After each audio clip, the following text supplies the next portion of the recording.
नमस्कार। आज हम भगवद गीता के एक बहुत ही दिलचस्प अध्याय 15 की बात करने वाले हैं। इसमें एक बहुत गहरा और कह सकते हैं रहस्यमयी रूपक है ब्रह्मांडीय वृक्ष।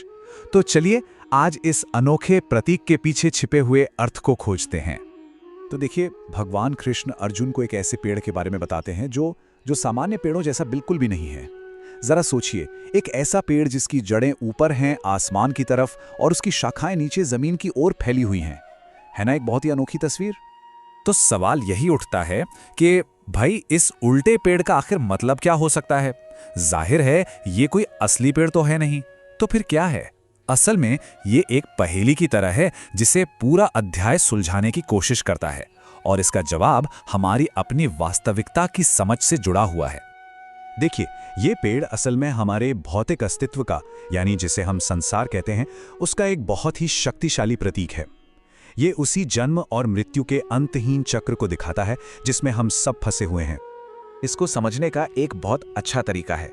इस उल्टे पेड़ की कल्पना ऐसे कीजिए जैसे पानी में किसी पेड़ का रिफ्लेक्शन, उसका प्रतिबिंब दिख रहा हो। पानी में प्रतिबिंब हमेशा उल्टा ही दिखाई देता है ना? ठीक बिल्कुल वैसे ही हमारी ये जो भौतिक दुनिया है, ये उस असली आध्यात्मिक दुनिया का बस एक उल्टा प्रतिबिंब है। तो ठीक है, अगर ये दुनिया एक पेड़ की तरह है तो फिर इसके अलग अलग हिस्सों का क्या मतलब हुआ। चलिए अब इस ब्रह्मांडीय वृक्ष के एक एक हिस्से को समझते हैं कि वो किसका प्रतीक हैं।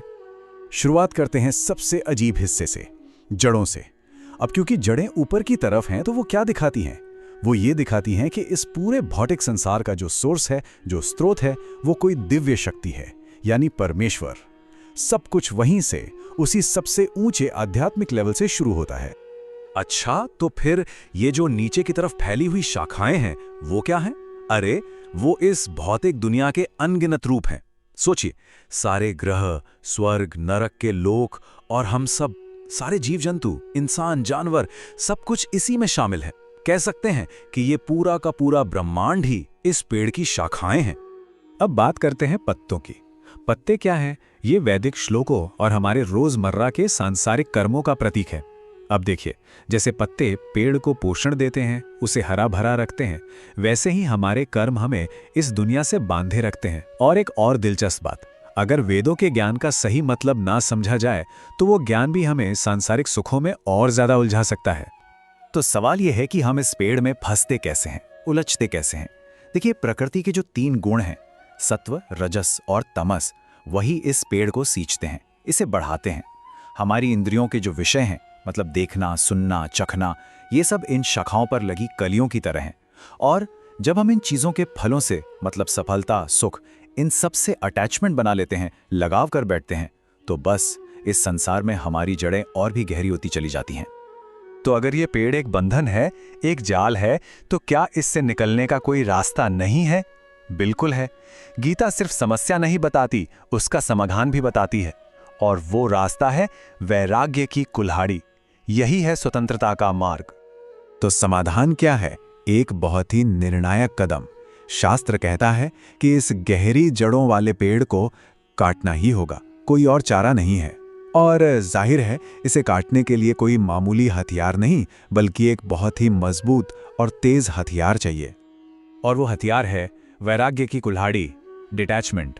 तो आज़ादी का ये रास्ता 3 स्टेप्स में बताया गया है। सबसे पहला कदम, इस पेड़ को पहचानना, मतलब ये समझना कि ये दुनिया एक भ्रम है। दूसरा कदम, कुल्हाड़ी चलाना, यानी वैराग्य की इस तेज कुल्हाड़ी से अपने सारे सांसारिक लगाव को काट देना। और तीसरा और सबसे ज़रूरी कदम, उस सोर्स को, उस स्रोत को खोजना जहां से ये पेड़ उगा है, यानी परमेश्वर की शरण में जाना। अब इस अध्याय में आगे भगवान कृष्ण सृष्टि के सभी जीवों को 2 मेन कैटेगरीज में बांटते हैं। ये हैं क्षर और अक्षर। तो ये 2 कैटेगरीज हैं, क्षर और अक्षर। क्षर का मतलब है जो नष्ट हो जाए, विनाशी।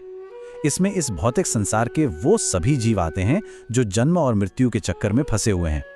और दूसरी तरफ है अक्षर। इसका मतलब है जो कभी नष्ट ना हो, अविनाशी। ये वो मुक्त आत्माएं हैं जो इस चक्र से बाहर हैं और भगवान के शाश्वत धाम में रहती हैं। इन दोनों के बीच का फर्क समझना बहुत जरूरी है। लेकिन कहानी यहीं खत्म नहीं होती। क्षर और अक्षर, इन दोनों से भी ऊपर इन दोनों से भी परे एक परम स्रोत है, एक अल्टीमेट रियलिटी। और वो परम वास्तविकता है, पुरुषोत्तम यानी सर्वोच्च दिव्य व्यक्तित्व। ये वो अविनाशी परमात्मा हैं जो इस पूरे ब्रह्मांडीय वृक्ष के कंट्रोलर भी हैं और उसे संभालने वाले भी।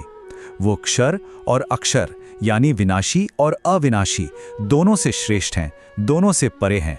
असल में वही इस पेड़ का असली आधार हैं। तो फिर इस पूरे ज्ञान को समझने का फायदा क्या है, इसका इनाम क्या है?